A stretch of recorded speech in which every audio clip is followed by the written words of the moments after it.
going for a little bit more of a different vibe for this video.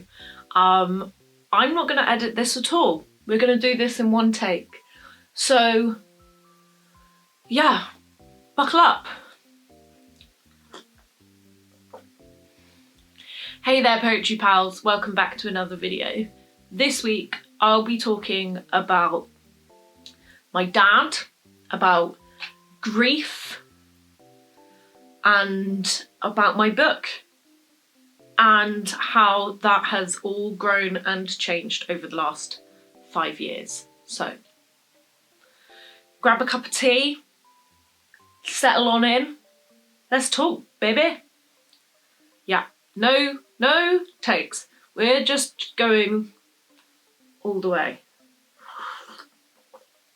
So usually my videos come out on a Monday, but this video is coming out on a Tuesday because the day this video comes out will mark the 5-year anniversary of my dad passing away.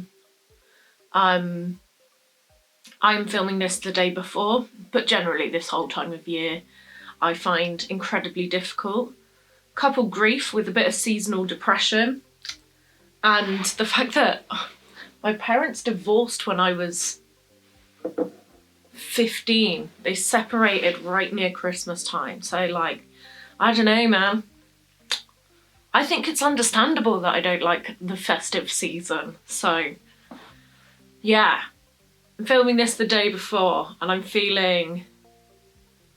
already exhausted. I'm already looking forward to us being out the other side of the festive season. I'm looking forward to January and sorting out all of the new projects. So I do have some notes so that I don't go completely off track. I wanted to take a moment to just sort of tell you about my dad. He was 54 when he died. He wasn't well. He got diagnosed with something similar to tuberculosis, which meant he needed to take a lot of medication. And when he got ill, he got put on a ventilator in hospital. So very lungy. He could have got better, from what I understand. From what I understand, the thing that he got was not something that you recover from, but it is something that you can treat and live with. But he wasn't looking after himself. He was drinking and smoking a lot, which is not great for your lungs, turns out. And yeah, he died at home. But I want to tell you more about him. I didn't want to just talk about his death, so let me tell you about him. He was 54. He worked as a cash machine engineer. Towards the end, the last few years, he was a support engineer, which means he worked from home. And when people didn't know how to fix the cash machines, they would call him or his team and they'd tell him how to do it. He was basically the IT department of the cash machine engineering world. He was the epitome of, have you tried turning it off and on again? And in fact, when we were clearing his stuff, we found a mug with his face on it that says, have you tried turning it off and on again? Which I do actually have. I should have made my tea in that for this video, but yeah. He was a surfer. Especially when I was younger, he taught me to surf. He actually used to make surfboards. He used to work at Jolly Roger, the Jolly Roger thing, which still exists, I'm pretty sure. I'm pretty sure Roger still owns a shop in Bude. But they used to have a surfboard workshop where they would make custom boards for like the local surfers. My dad used to do that, and he made me one for my 5th birthday, on which he hand drew the Little Mermaid onto it. and it's beautiful. And I still have it. But I'm not sure I could surf on it now. It's only 5'5". And I'm 5'7", and as my auntie would say, I'm a little traditionally built nowadays. I'm not sure I could surf a 5'5". I don't even have the skill to surf a shortboard, let alone it float underneath me. What else about him?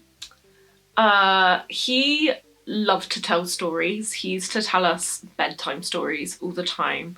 But he would sort of tell us grown-up stories, but package them in a way that they were like for children.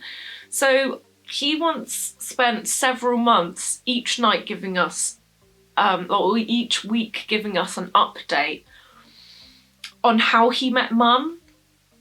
But it started with him in school, and like he'd just tell us about what he was like at school, and then he'd say about his like first job and stuff like that, and it was all leading up to how he met Mum and what happened afterwards and stuff like that. There is actually a poem in my collection called Bedtime Stories, which sort of honours that.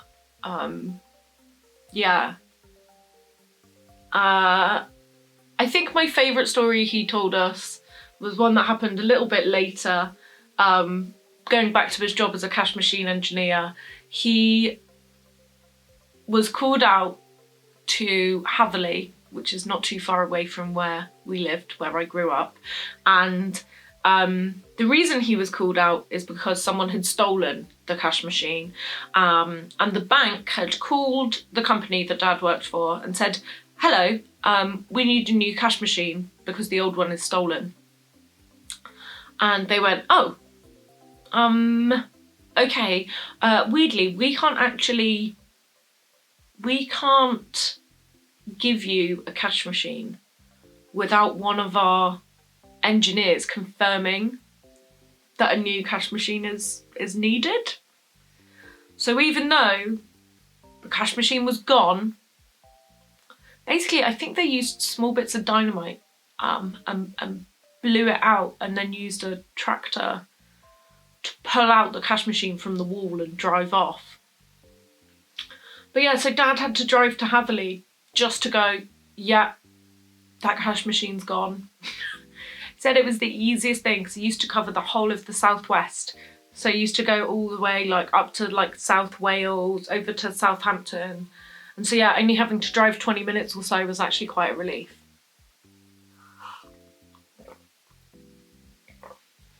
My dad was a sociable person. He liked being around people. He liked going to the pub and getting into conversations with people. After my mum and dad split up, I thought he would get his own place, but he never did. First place he lived with these guys, John and Steve, and he was like their housemates. And like we'd go over and there'd be just like people around all the time. And then the next place he lived was with a family, and he was like in their spare room lodging. And then eventually they converted the like garage, and he like lived in the garage, which sounds weird. It makes him sound like some sort of like gremlin living in the garage, but it was quite nice. It had like underfloor heating, and it was, you know, they did it up to be a bedroom. It wasn't like he was just kipping on a camp bed near the car or anything. But yeah, he needed a hip replacement from like the age of 47, but was way too young. It's very hard to get a hip replacement too young on the NHS because the hip replacements don't last forever. And if you have them too young, then they'll have to replace the hip replacement. So yeah, he needed a hip replacement, which meant he was less active later. I say later in his life. He died at the age of 54, which is just nothing. Yeah. So I want to talk a little bit more about him dying and the immediacy of that. because this is where we start getting into the poetry collection, right? So he died on the 20th of December 2017, and at the time I had just finished the first semester of my master's in creative writing at Bath Spa, where I was specialising in poetry, and the whole aim of the game of this 1-year course is to write a manuscript, and because I was doing poetry, I'd be writing a poetry manuscript. Basically I would end with enough poems to like be a pamphlet. So I'd gotten through the first term and I was doing okay, but I had a big bunch of deadlines for January, and I'd finished for the year by the 20th. And actually what I was doing on the morning of the 20th is I was sat in my living room making presents because I'd just gone part-time and I couldn't afford stuff. So what I'd done is I was making mugs. I'd read somewhere that if you used Sharpies and baked them, like if you used a Sharpie to do a design and then baked the mugs, it would stay. Plot twist, it hasn't. Mad love to those of the people who did receive those mugs, who then realised almost straight away you can't wash them or can't use them, and now they're like just on the side. Trey's sister has done that and it's really sweet. Whereas my mum was like, meh, no, and has just used it and now it's just a plain white mug. But weirdly, I was making Dad's mug when my phone started ringing.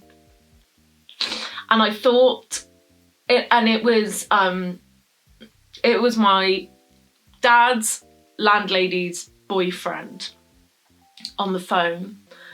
And he told me that my dad was dead, and I thought he was joking.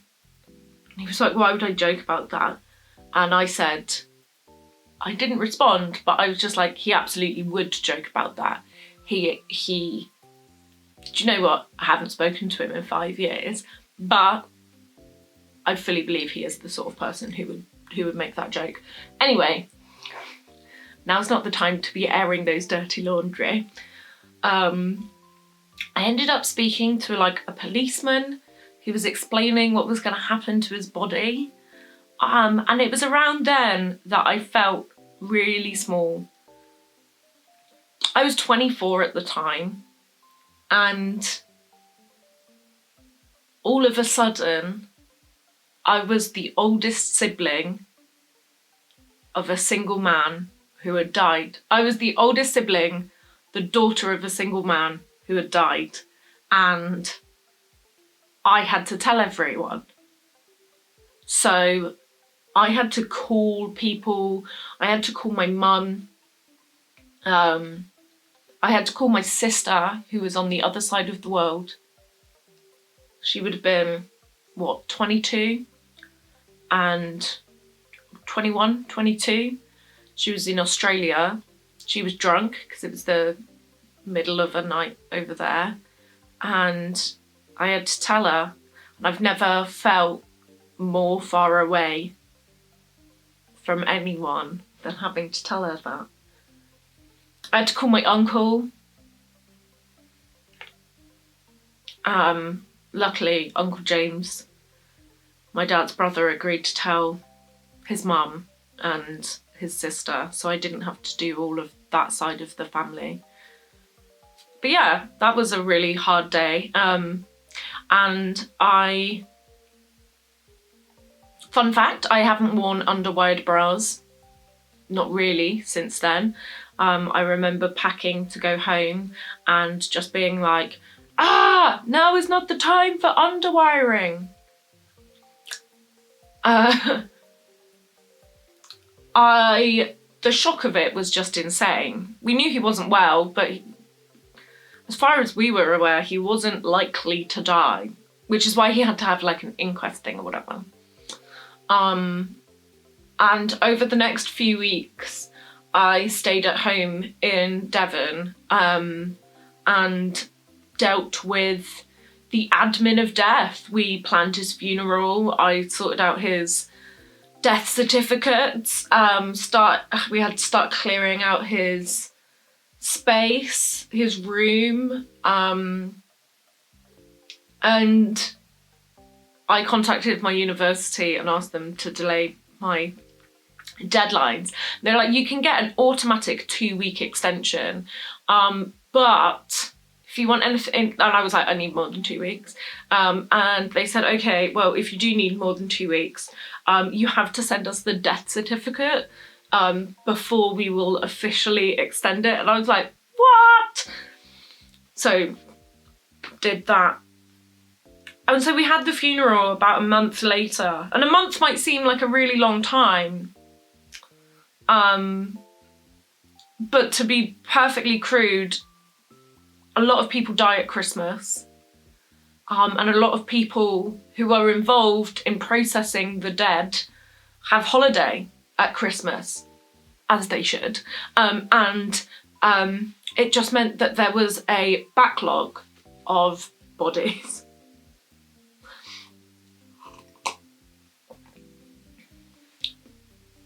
After the funeral, I come back to Bristol and I slowly get back into normal life. I start work again a couple of weeks later. I go back to university.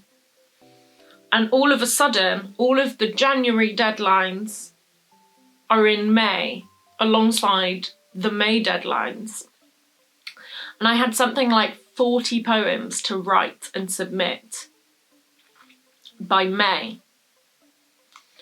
And my original plan for my manuscript, it was rubbish. But it also just went out of the door because I was writing about what I knew. I was going through the process of grieving for my dad, and I had poetry deadlines every week. So I was writing about that. And so that's sort of where this collection came from. You know, the vast majority of this collection is written during that year, that first year after he died, as part of the masters. It was written for a mark at university, which is just insane. But there you are. I ended up writing 50 poems or something like that. No, not quite 50. 50 pages of poems. And then September 2018 happened and I finished my thing. I think I ended up with a merit, which is like a 2-1. And then the masters was over and I went back to work and I was still writing some poems. And I slowly started putting the poems out to get published in different places. And we had I had a few poems accepted in different publications. And after I'd written a few more, I realised I had a collection. So I started putting my poetry collection out to places. And I managed to get a publisher. But the thing is alongside that, I also went through a very personal, emotional journey. I think writing that collection in the moment of that first year, and dealing with pensions and getting payouts and stuff like that, I'm not sure that writing a poetry collection was the best thing for me to do personally. I wish I'd got started on the therapy sooner. Because fast forward to 2019, the end of 2019, and I thought, well, I'm clearly over the grief, but I'm really anxious and I can't leave the house, and it clearly isn't anything to do with my dad because I've processed that. It's got to be something else. And then I spent a good few months in therapy trying to work out why I was sad and anxious. And it was because I hadn't really processed my grief or any of that trauma that was bundled up in there. So fast forward to today. It is 5 years on, and I am still in and out of therapy. I am still dealing with anxiety. And I have a book coming out that is about one of the most difficult times in my life. And so I guess the book is about grief. It's about complicated grief and how to grieve for someone with whom you had a complicated relationship. When I was talking about my dad earlier, I listed all of the things that were good about him, but there were a lot of things that are bad about him. And my collection has the philosophy of not wanting to do a disservice to myself and my memories by pretending that the bad wasn't there and only remembering the good. I wanted to remember it all. And that's what this collection is. It's all of it. It is all of the emotions, even the ones that I'm ashamed of. It is the relief, the guilt, the sadness, the anger. It's all of it. And I think what makes this collection so good is that it doesn't shy away from that. And I think it says to people, it's okay. It's okay to feel all those things. It is normal to feel all those things. You are not alone in feeling those things about the person that you've lost. I think that whole not wanting to speak ill of the dead thing is bollocks. I think we should be able to do that, especially if it's part of our own healing. But yeah, that's what the collection is. And it will be out in a few months. So yeah. I guess, what's the next note I got? Oh, hold on. I said I wouldn't edit this, so you're getting a real behind the scenes look of me logging back into my laptop so I can remember what notes. What's next? Well, in terms of my mental health and the grief, I'm going back to therapy. In terms of the book, it will be published in March. I will be having a book launch party before the actual publication date, where if you come, you can buy a ticket. You can buy a ticket and a book, and it means you will get the book early. And fingers crossed, I am hoping that I will be able to offer an online element so that people who cannot get to Bristol for my book launch can watch along and do it that way. So I will be announcing that soon. I will also be revealing the cover really soon. I'm hoping January. And what's going to happen on this channel? Well, I'm going to take a break. I think we're going to take 2 weeks off. So I will be back on the second Monday of January. That sounds okay, doesn't it? Second Monday? Yeah. So my first video back will be the 9th of January. I'm going to take 2 weeks off to just get through the festive season. And work on all of my book stuff behind the scenes. I'm actually submitting my final No More Changes draft this week, which is absolutely terrifying, but really exciting. In terms of the YouTube channel, back on the 9th. We've got the stream, hopefully. We've got a book cover reveal. And I guess I just want to know what you guys want to see. Like, we'll do some more how-to videos. Want to do more like books about the publishing process. They are still to come. But what do you want to see? What do you want to know? I was thinking it'd be cool to do some like interview things where I could talk to some cool people. Does that sound good? Do you want to do that? Let me know in the comments. So yeah, that's the end of the video. Do all the YouTube things. Like, comment, subscribe. The engagement helps small creators like me get found. You can support the channel by joining me on Patreon or buying me a coffee. It's really important. I'm really struggling with my freelance career, so like go ahead and support, yeah? Follow me on social media at Josie Alford Poet. Subscribe for 2023, which after a small hibernation over the next couple of weeks is going to be really exciting. I know I seem really chill vibes right now, but it will be exciting, I promise. Yeah, that's it. I just want to acknowledge how much the channel's grown this year as well. It's massive. I'm really proud of it. So thank you everyone who's been here, and I'll see you all next year. Thanks so much for watching. Bye.